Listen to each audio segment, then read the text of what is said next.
Olá pessoal, hoje vamos estar conversando aí sobre o transporte e a transferência de cargas utilizando a ferramenta NIOSH e vamos começar com uma situação problema. Então vamos simular aqui uma situação em uma empresa e à medida da discussão dessa situação aí a gente vai falando sobre essa ferramenta, tá?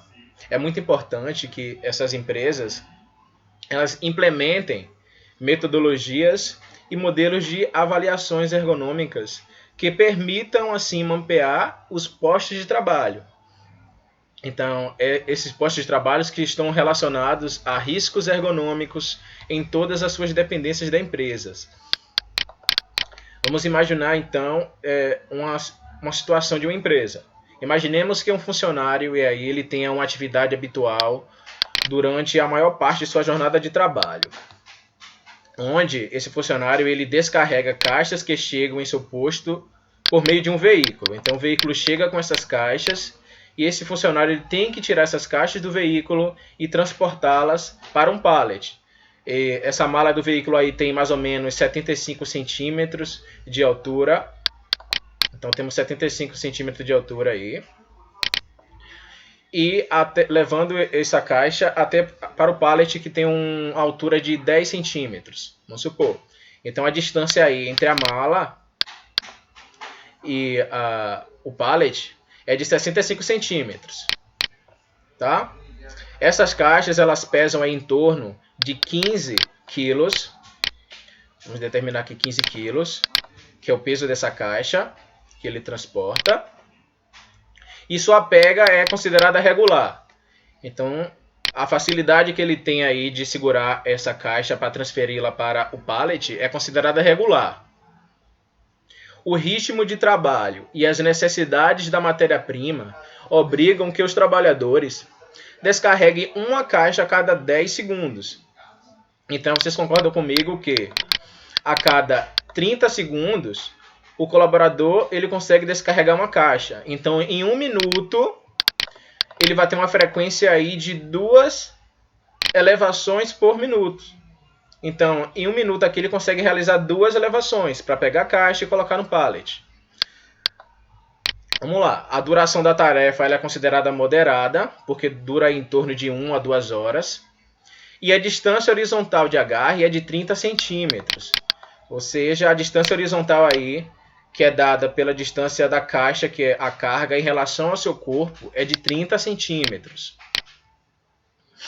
E ele tem uma simetria aí de 45 graus, já que ele não pega de forma reta a caixa e põe no chão. Ele tem que fazer uma rotação de 45 graus do tronco para colocar essa caixa no pallet. Então temos um ângulo aí de 45 graus de rotação.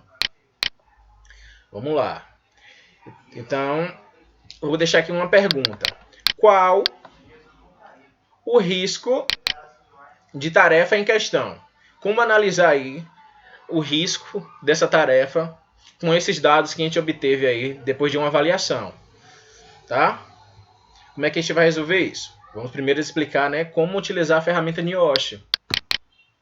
Essa ferramenta, né, que é a mais utilizada e aceita e possui uso universal. Apresenta uma boa precisão porque ela considera diversos fatores, como o fator da distância horizontal, o fator da altura vertical, o fator da distância vertical percorrida, o fator da simetria, o fator da frequência de levantamento e o fator da qualidade da pega. Então, por meio desses fatores aqui, a gente tem uma ferramenta que nos permite definir de forma definitiva e quantitativa qual o limite recomendado para o levantamento manual de uma carga. Ainda essa ferramenta ela determina um limite máximo que é considerado razoável para se levantar a carga. Esse valor é dado em 23 kg, que é um valor aí padrão pela NIOSH para levantamento do peso, porém em condições ideais. Isso quer dizer o quê? Que pode ser reduzido significativamente conforme as condições do posto de trabalho onde a atividade é realizada. Então vai depender do posto de trabalho e da tarefa onde está sendo desempenhada. Então esse valor aqui pode cair. Por quê? Porque existem diversos fatores que podem influenciar aí nesse peso. Então damos essas características a essa fórmula de LPR, que é o limite de peso recomendado. Então, cada item desse aqui é representado por um fator. Esses 7 fatores que compõem essa fórmula geral. Então, ao decorrer agora do vídeo, eu vou estar explicando cada um desses fatores, tá bom? Então, a constante de carga é padrão, é 23 kg, que é a constante. Então, vamos lá para o fator da distância horizontal. Então, o fator da distância horizontal é dado aí pela fórmula HM é igual a 25 sobre H. Então, ele se encontra aqui na fórmula HM e vai estar dessa forma porque está da tradução que está em inglês. Então, algumas literaturas aí vão apresentar essas siglas aí de forma diferente devido a só a tradução mesmo. Mas estudo porque fator da distância horizontal. Na literatura, né, alguns estudos eles mostram que a força de compressão do disco intervertebral aumenta proporcionalmente a distância entre a carga e a coluna. Então, o estresse por compressão axial, que aparece aqui na zona lombar, ou seja, a força do vetor ele passa perpendicularmente ao plano transverso. E está diretamente relacionado a essa zona horizontal aqui, essa distância horizontal, que é dada em centímetros. Então, H será a distância horizontal entre a projeção sobre o solo, a projeção do solo aqui, do ponto médio entre essas pegas, onde ele pega a carga, e o ponto entre os tornozelos. Então, vai ser a projeção aí entre esses dois pontos. O primeiro ponto aí que é dado em vermelho, que está entre os tornozelos, passando aí na linha média do corpo, que se estende aí até a projeção do ponto médio da carga, que fica aí entre as mãos do colaborador.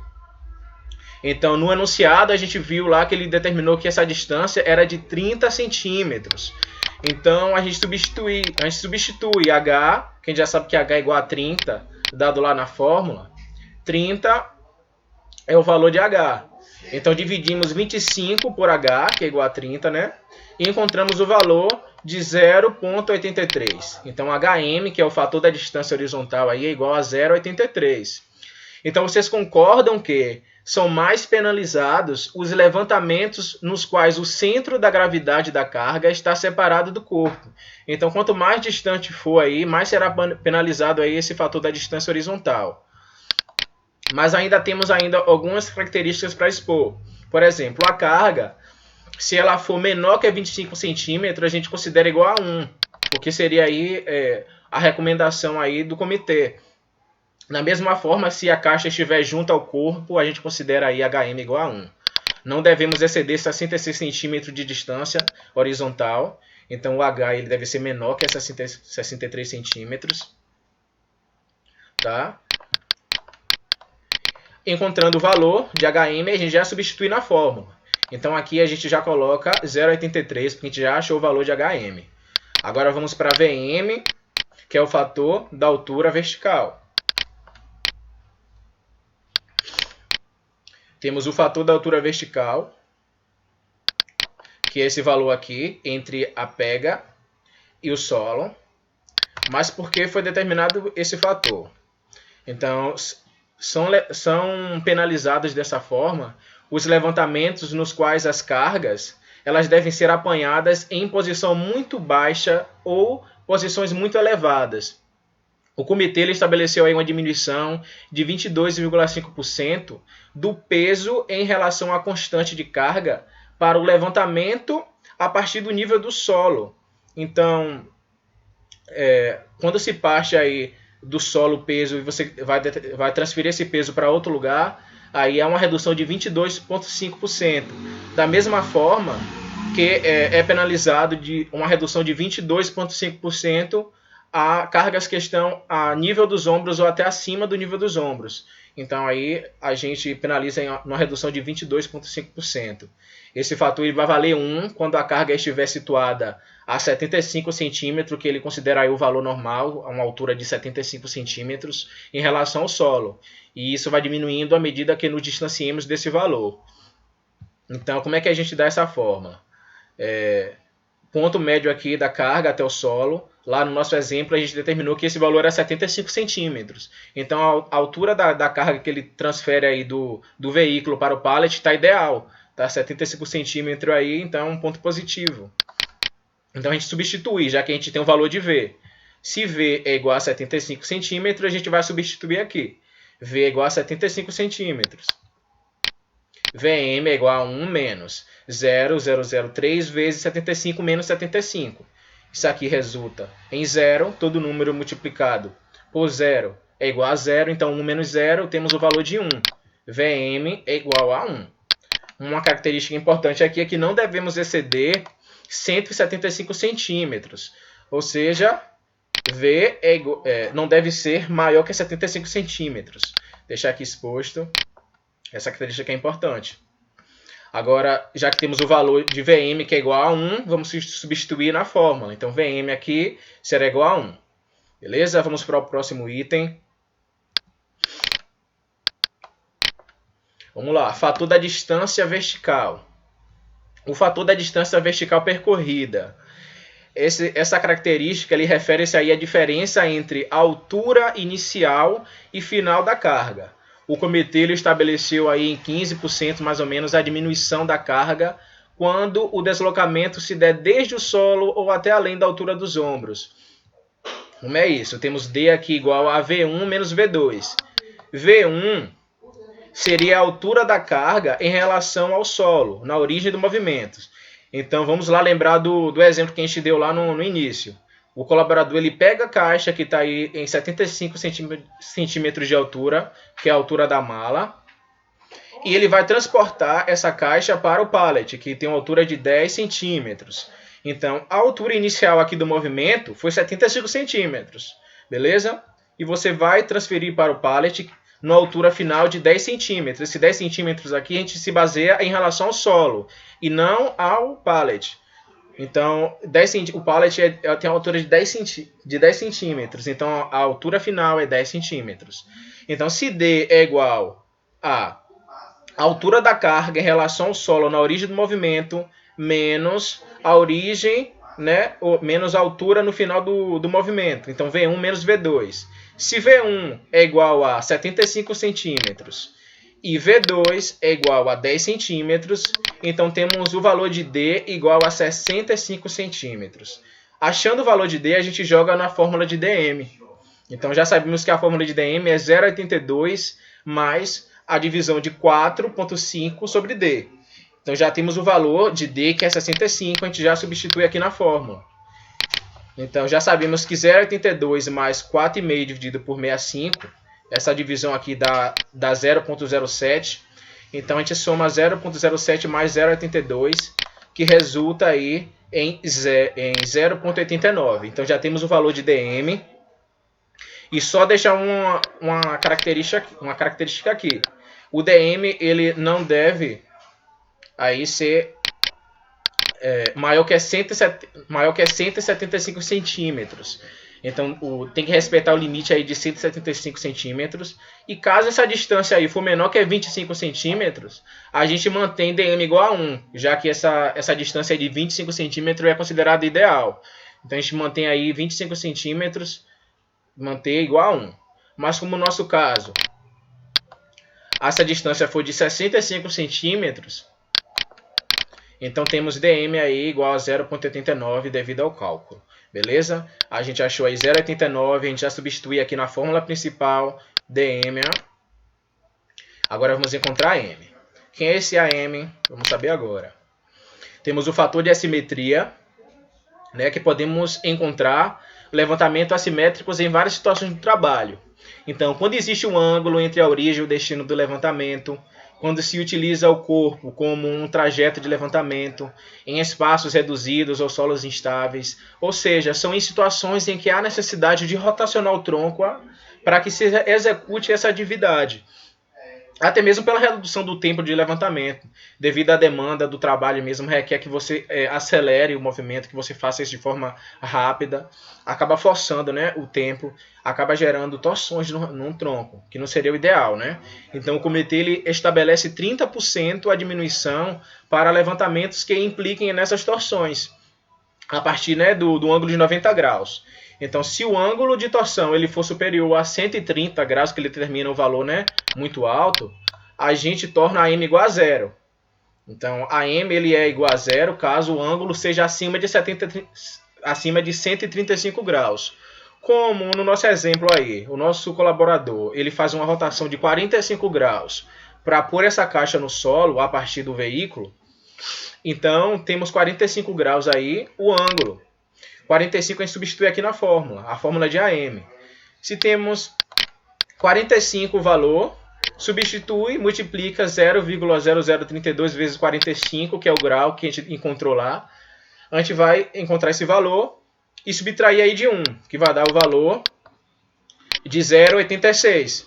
Então 0,86 é o valor do fator de assimetria. A gente substitui aqui na fórmula principal, a AM já foi encontrada. Então 0,86 aí é o valor de AM. Vamos agora para FM. Também não é uma rádio.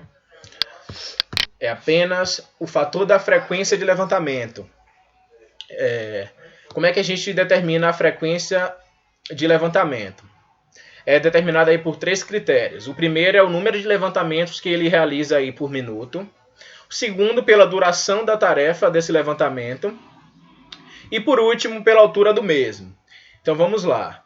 Se no enunciado ele diz que ele realiza uma transferência de caixa a cada 30 segundos, e na fórmula aqui é dada por minuto, então 1 minuto ele consegue fazer quantas elevações? Ele consegue fazer 2 elevações por minuto. Porque em 30 segundos é uma, em 1 minuto ele realiza 2 elevações. Então temos aqui ele realiza 2 frequência, 2 elevações por minuto. Agora vamos para o segundo critério. Então pode ser, com esse primeiro não é possível determinar. Você vê que temos vários valores aqui. Precisamos saber qual desses 6 é o valor. O segundo critério já minimiza aqui essas opções, que é a duração do trabalho. Então, quanto tempo dura o trabalho? Lá no enunciado ele falou que esse trabalho dura em torno de 1 a 2 horas. Então, é menos que 1 hora, maior que 1 até 2 horas. Então, esse valor aqui. Mas também poderia ser 2 a 8 horas, que geralmente os trabalhos têm esse período, né, de execução das tarefas. Mas no nosso específico foi de 2 horas. Então, preenchemos aqui. Então, só temos 2 colunas, então temos 2 opções. Então, que é determinada aqui pela altura do mesmo. Se é menor que 75 centímetros ou é igual a 75 centímetros aqui. Já sabemos no enunciado que é 75 centímetros, então temos o valor de 0,84. Mas você viu que nesse caso não iria interferir aí o valor de V, já que 0,84 tanto para a altura abaixo de 75 quanto para a altura igual a 75. Isso só vai ter mais relevância quando se trata de elevações mais frequentes, como no caso aqui de 11 elevações por minuto.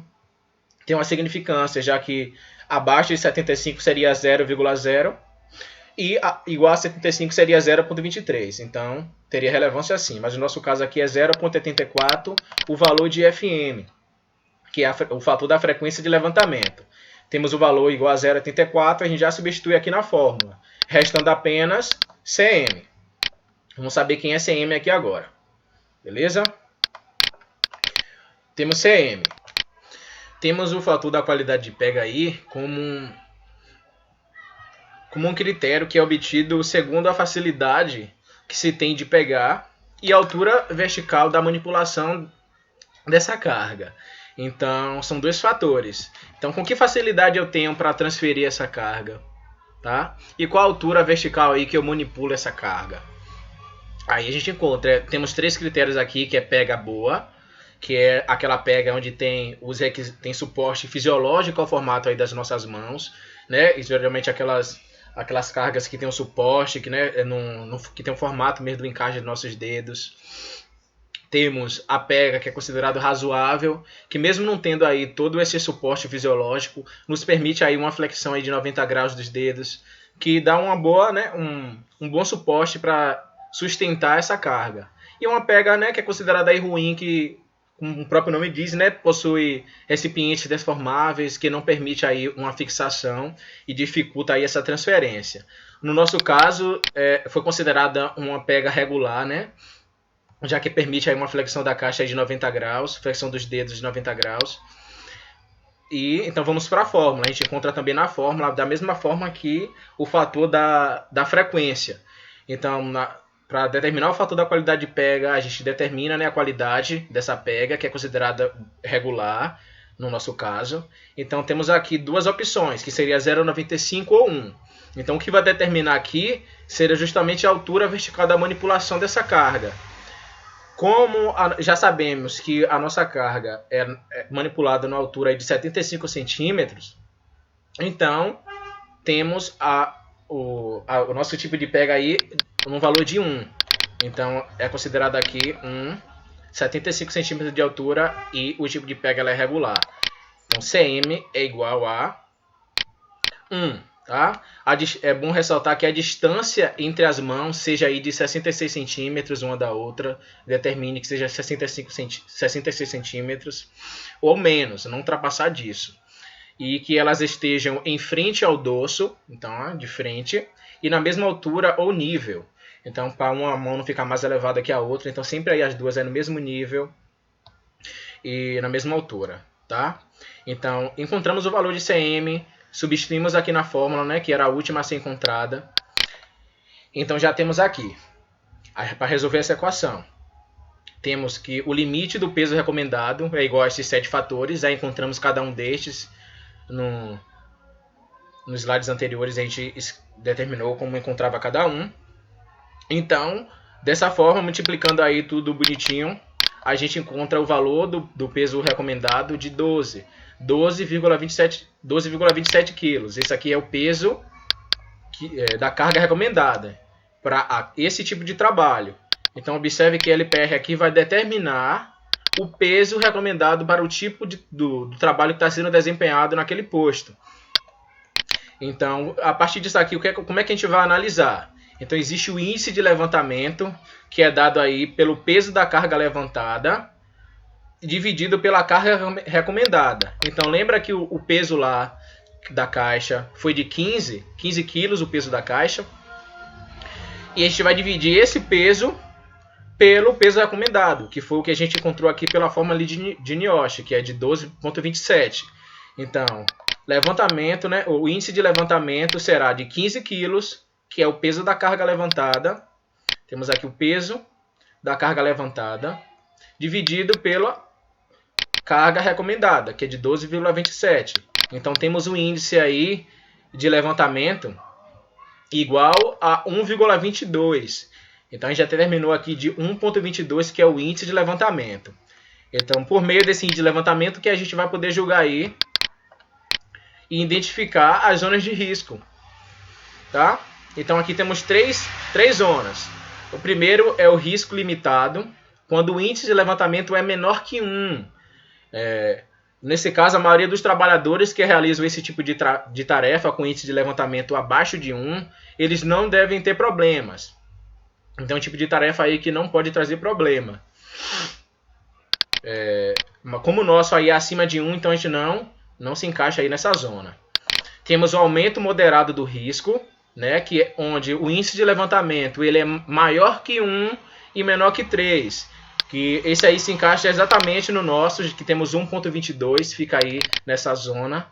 Então, a gente determina que alguns trabalhadores eles podem adoecer ou sofrer lesões se realizam essas tarefas.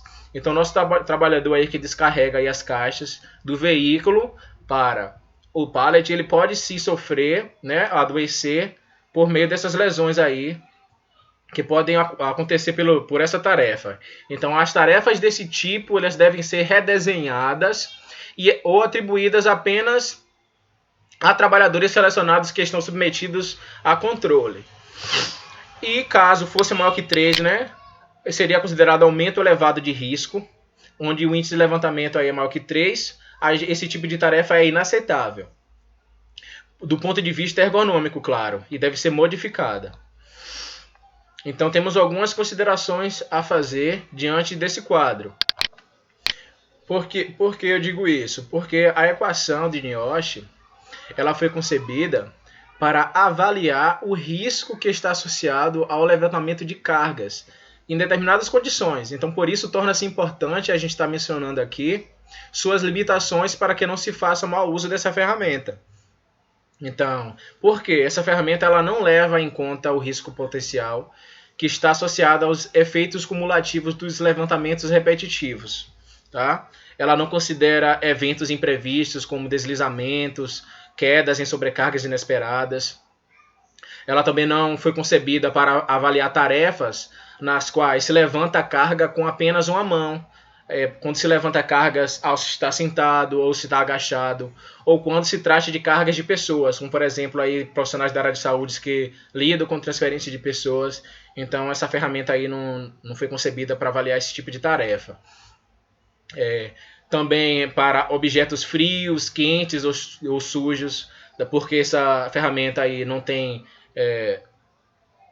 como posso dizer, fatores que determinem a temperatura. O ideal é que seria 19 a 26 graus, mas que essa ferramenta aí não tem como determinar. Assim como a umidade também é um dos fatores que essa ferramenta aí não avalia. O ideal seria aí de em torno de 35 a 50%, mas essa ferramenta não nos permite avaliar isto. Então, torna-se impossível aplicar a equação quando a carga levantada seja instável, situação em que a localização do centro de massa varia de forma significativa durante o levantamento. Este é o caso dos recipientes que contêm líquidos ou vasos aí semi-vazios. Então, aquelas pessoas que trabalham com mineral ou qualquer outro recipiente de água que precisa, ou líquido que precisam ser transferidos, então não tem como realizar essa transferência devido a isso. Beleza?